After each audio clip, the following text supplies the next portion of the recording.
How's it going, guys? This is Mike. What I got for you today is my Bugout Supplementary food procurement kit. I know that's pretty long, but anyway, I guess basically what this is stored right in the upper back of my Bugout bag inside. This is my secondary kit for putting out traps, snares, water traps, any kind of food procurement. This is where I put the bulk of them out. My other kits only have, like, let's say a dozen snares on them, and enough to make maybe 15, 16 traps or whatnot is all you're really going to get out of the other kits. Where this one, you could just keep putting them out as many places as you find suitable for them. It is a little heavy. I actually should have weighed it. I bet it weighs a good 4 pounds. There are a couple things that are prohibitively heavy in here, but I feel that the benefit outweighs not carrying it. I'm trying to get some food, so basically, why would I, put 15, 20 knives in my kit when I could just take 4 pounds and put something that's going to give me something to eat in there.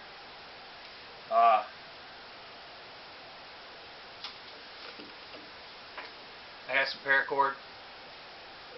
Obviously we all know what paracord is used for, but in this kit, if I'm going after something big, we don't really have them in my area, but let's say you're going for something big like a wild boar, you need 550 paracord to take him down, to make a snare for that animal.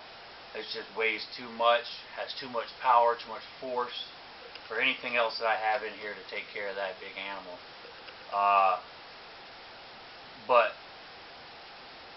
So that's what this is in here for.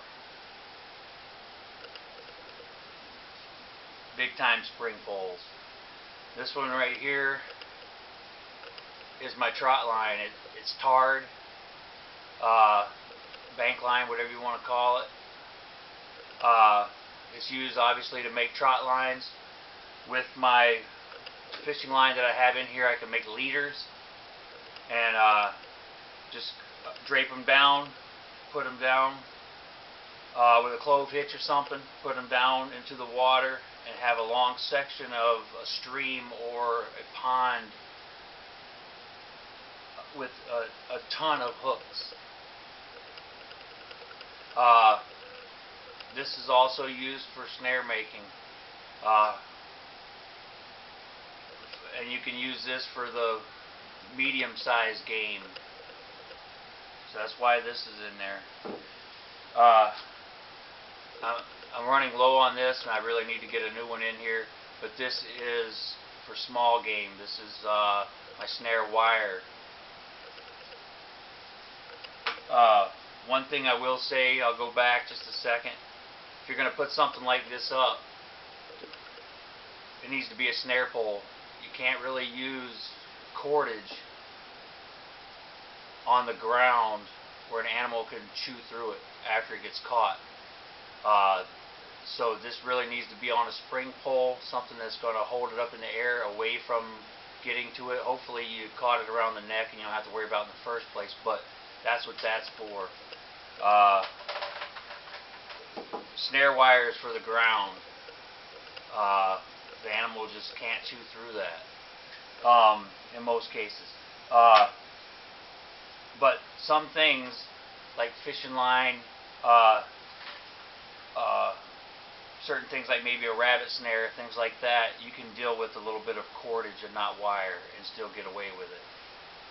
Especially any type of bird snare, birds just aren't going to chew through it. So I have just a small stringer here. Hopefully you have the luck to catch enough fish that you need a stringer. You know you're doing good if you do need this. I could make one, you know, out of bank line or whatnot, but as little as this weighs and as small as it is, I figured I would throw it in the pack. It's already ready-made for its purpose. The biggest thing with fish, we all know, they deteriorate real quick and they become inedible. You can get sick. So the longer you keep that fish alive while you're still fishing for other fish, the better. So that's why you would want to use this instead of throwing them up on the bank all day. Inside here, this is just a old match case, waterproof, has a gasket, and inside here is freeze-dried mealworms. You can get these at the pet store. They feed them to reptiles. They're over an inch long. You can take these and you have your bait ready with you. You don't have to dig up bait. You don't have to try to catch minnows or dig up worms or grubs and things like that. You have your bait with you. You're ready to rock, and they're not going to rot on you. They're good to go. All you have to do is rehydrate them before you use them because they're kind of brittle. You just take it in your hand, put it in the water that you're going to fish in, basically. You pull it right back out, and within 10 seconds, the outer layer is already wet enough and rehydrated enough that you can just slide a hook right through the hollow center, and you got an inch-long piece of bait. You can also use this bait for other traps. A lot of things like grubs and worms. So that's why that's in there. This is just full of hooks, assorted hooks and weights. There's a lot of them, so I can put a lot of hooks in the water. This is in here. This is my pocket food procurement kit. This is one you would just stick in your jacket pocket, but it's got a multi-tool in it. You know, aside from all the snares and fishing line and wire that's on there, and bank line and stuff, it does have water tablets, like I said, a multi-tool, assorted casting lures, you know, small ones like a beetle spin or whatnot. Different things like that are in here. You got a candle, you got a just a little bit of everything is in this thing. I'm not going to go through it. Bobbers. It's got mealworms of its own in here. It's got a flashlight. There's a flashlight in there. But, like I said, I'm not going to go through it because I'm going to make a video on it. Just kind of helps this kit. Gives you a blade and things like that. I have 3 of these mouse traps. I'm not big on eating mice. Mice and rats are just absolute disease, parasited. You know, just they're just full of disease and parasites. Unless you're going to sit there and just cook them till they're black and crisp, where you already got rid of most of the nutrients anyway. You're going to end up with a tapeworm. It's just not worth eating those things if you ask me.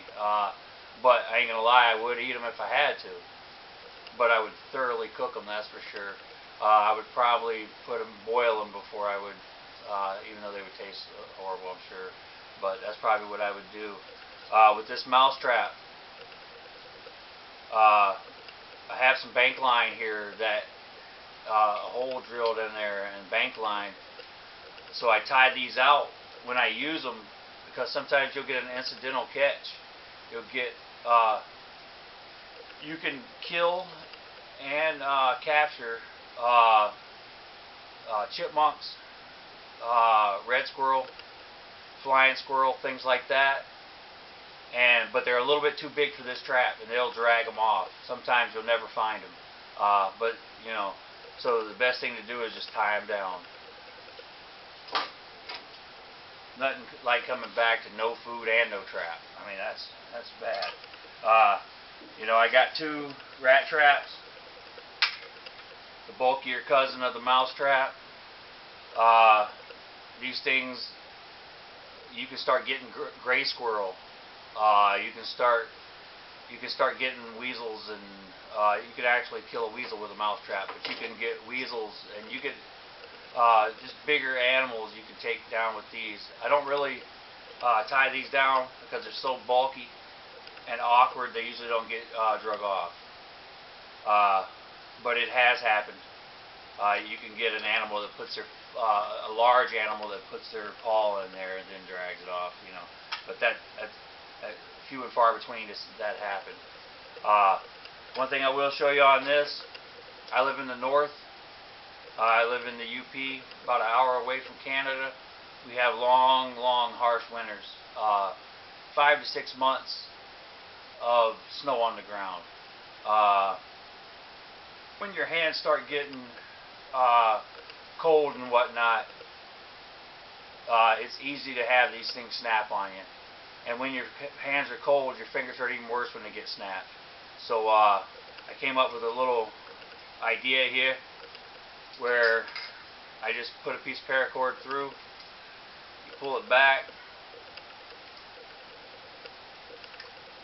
and then you can set it, and in no way are you ever in danger of getting hit. So, and you can do that with your gloves on. There's nothing, you don't need a lot of dexterity to deal with that once you have that piece of paracord on there.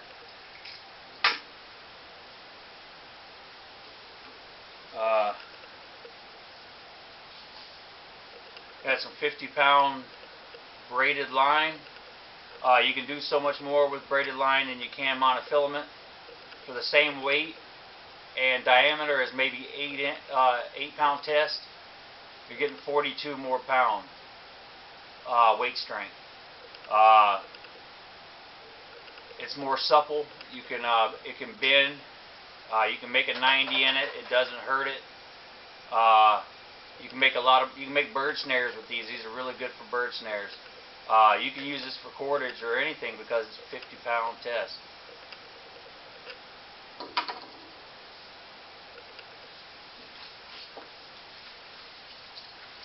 I got 3 yo-yo reels. I don't know if you can see through the bag with any clarity, but there's a coil spring inside. And basically what you do is you pull your line out, you put that in the water, and then you hook this up to a tree branch, tie this up to a tree branch or something, even to a stake on the side of the bank, whatever.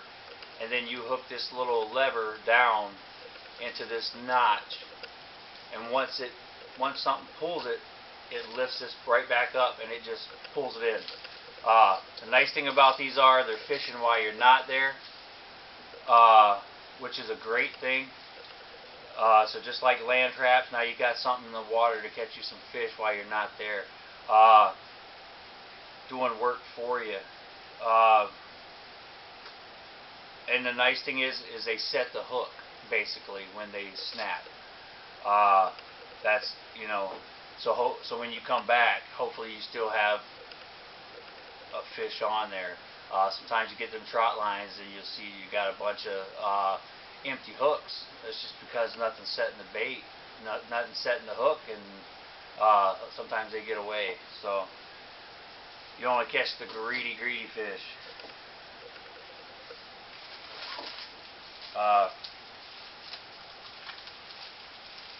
I got a couple hand warmers in here.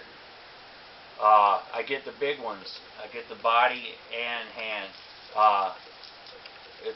It's a larger area that it can warm up instead of just the small hand ones that go in your gloves. So you can put this on your back. You can put it anywhere you want. You can put it in your sleeping bag. And you're going to get more heat than the little small ones. So I don't really see any reason to buy the small ones anymore now that they make these. But you're talking 18 hours of heat. Anybody that's done any trapping in the cold weather knows that you lose dexterity in your hands real quick, especially if you're doing water trapping. But with these, you throw them in your jacket pocket, Put your hand in there on your way to your next trap. Your hands warm up enough that they're nice and dexterous again, and you can do what you got to do. But that's why those are in there. I got 2 things of peanut butter. These things of peanut butter are for baiting your snares for like squirrel poles. These are for baiting your rat traps, your mouse traps, things like that. But all it is a straw that you take and you just keep pushing peanut butter into it until it's full. Then you take a pair of needle nose pliers and you crimp down on one end and you heat it up with a lighter and it becomes airtight. One thing I will say, when you do it, if you, especially on this end where you had already gotten peanut butter in there, the oils will not allow this to weld together. So what you need to do is just take a piece of toilet paper, piece of towel, just make a little end on there, take it, turn it in there, and just clean it off. And then you can get that end to weld also. But that's what the peanut butter's for.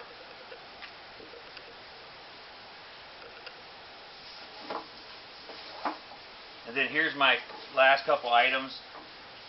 Oh, and they're heavy. They're the heavy items that a lot of people don't put in their bags, bug out bags. But I believe that the utility of those traps have been proven for over 100 years now, and they're worth at least bringing one. You can catch things that you can't with a snare. You can things like that. One thing I forgot, this right here really helps you. Whether you're an avid hunter, trapper, or you're an urban guy that's going to go to the woods, either way, this book is awesome. It's very small, pocket sized. It's made out of plastic cardstock, so there's no paper involved. So it's got a nice ring binder, so you can open it and it's not going to fray and totally break on you at some point. It's very nicely made book here. But what it is a pocket guide to animal tracks. I think I paid like $16 for this thing, but I think it's worth it. It has domestic animals in there, but obviously we know the domestic animals. But it has your rodents, it has your rabbits, your rodents, your different raccoon species, cats, birds, weasels, dogs, canines, whatnot. They're all in there. But the nice thing about this is, I'll flip and try to show you one, but it'll show you the pattern that the animal walks. Because I mean, you can find some tracks, and sometimes the species like a rabbit or something might be close to another type of animal or whatnot. And especially if the water, especially if it's melted a little bit, it's hard to tell species sometimes. But if you get little cues like how that animal walks, like weasels walk in pairs on the side, it's kind of odd. But it also has the dimensions of the feet of the track. It has the dimensions of how far it should be in between the tracks. So you put those things together and it really gives you a good clue of what you're after. And that's really half the battle when you're snaring and trapping. If you know exactly what you're dealing with, you know how big, you know how strong you have to make your spring pole. You know how wide your noose has to be and how far up off the ground it needs to be for clearance. You get all those kind of things come into play once you know what the animal is. So really helpful book. I like it.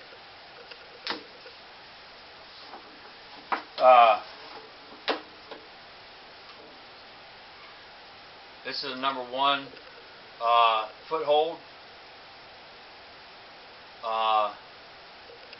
It's a little heavy, but like I said, I only brought 1. But once you get this into play, you can start trapping fields where there's no trees for spring poles. You know, you can always be ingenious and come up with some idea where you're going to take the spring pole out there with you, stuff like that. But this is nice and quick, gets you out there. So now you're talking, you can start getting fox. You know, you can get raccoon with this. You can get muskrat, skunk, all kinds of animals you can get with this, even in the meadows. So that's why that's there. And you can do water trapping with this. You can get a you know, mink, otter, anything like that in the water too with these things. It's hard to do any water trapping with snares.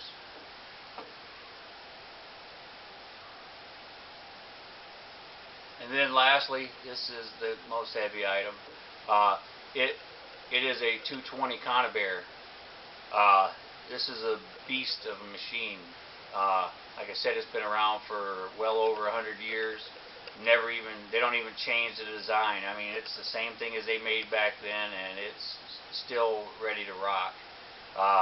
You can take this, you can start, like I said, you can start getting muskrat and fisher, pine marten, mink, skunk, otter, other things like that. You can do some water trapping with this. You can trap in the trees with this.